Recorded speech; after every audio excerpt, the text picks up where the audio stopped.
তেল গরম করে রাঁধুনি ফোড়ন দিয়ে দিলাম, তার সাথে নুন দিয়ে দিলাম। এরপরে গাঁটি কচু আর কাঁকরোলটা দিয়ে দিলাম। এরপর এখানে আমি পটল, বরবটি, ডাঁটা, পেঁপে দিয়ে দিলাম। এরপর এখানে বেগুন, আলু আর কুমড়োটা দিয়ে দিলাম। দেবো পরিমাণ মতন হলুদ আর কটা কাঁচা লঙ্কা চিড়ে। তো এটা পুরোটাই ঢাকা দিয়ে করব।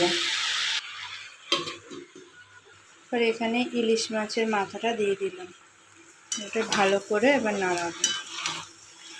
এরপর আমি এর মধ্যে একটু চিনি দিয়ে নিয়েছি, দিয়ে একটু ভালো করে হলে নামিয়ে নেব। এরপর একটু সামান্য একটু আটার গুঁড়ি দিয়ে দেবো, তাহলে জিনিসটা একটুখানি মাখো মাখো হবে, নাড়িয়ে নেব।